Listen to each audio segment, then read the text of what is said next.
हे guys, good morning. Welcome to the my new video. आज मी दाखवणार आहे माझ्या मम्मीचं छोटूसं होममेड गार्डन. सो इथे मम्मीने छानपैकी तुळशीचं छोटंसं वृंदावन लावलेलं आहे. नंतर मग इथे मम्मीने पुदिन्याचं झाड लावलेलं आहे. मग इथे चिनी गुलाबाचं झाड लावलं आहे, ज्याला मस्तपैकी छोटी गुलाबी रंगाची फुलं येतात. मग असं काहीतरी हिरवं ग्रास सारखं आहे, त्याला पण छानपैकी फुलं येतात. मग मम्मीने इथे सदाफुलीची झाडं लावलेली आहे, ते मस्त गुलाबी रंगाची आहे, सफेद रंगाची झाड आहे. नंतर इथे परत एक फुलाचं झाड आहे, त्याचं नाव काय मला माहीत नाही. नंतर मग इथे मम्मी प्राजक्ताचं झाड लावलेलं आहे.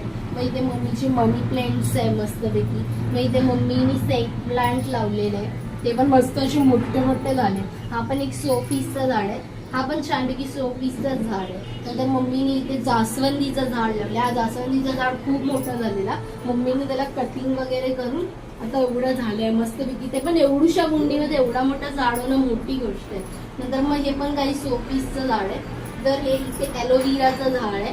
ही कुंडी खूप जुनी आहे, खूप जुनी, म्हणजे माझ्या जन्माच्या वेळीची कुंडी आहे, मातीची कुंडी आहे, खूपच जुनी आहे. नंतर हे मग ते मम्मीने मस्त शोपीसची झाडं लावलेली, खूप सुंदर दिसतो खूप. नंतर मग इथे मम्मीने काही क्रिएटिव्हिटी केली. आपल्या जर तेलाचा डब्बा असतो प्लॅस्टिकचा, त्याला कटिंग वगैरे करून मग इथे तिने अशी क्रिएटिव्हिटी केली. मग मम्मी पप्पानी असं दोघांनी मस्त याला कलर्स केले, मस्त पर्पल येलो. मग इथे काही असं डेकोरेटसाठी थोडं छान वाटावं म्हणून इथे काहीतरी पेंटिंग लावलेली आहे. सो असेच माझे व्हिडिओज तुम्हाला आवडले असणार तर प्लीज माझा व्हिडिओला लाईक करा, शेअर करा, माझ्या इन्स्टा ID ला फॉलो करा. Thank you for the watching guys. Bye.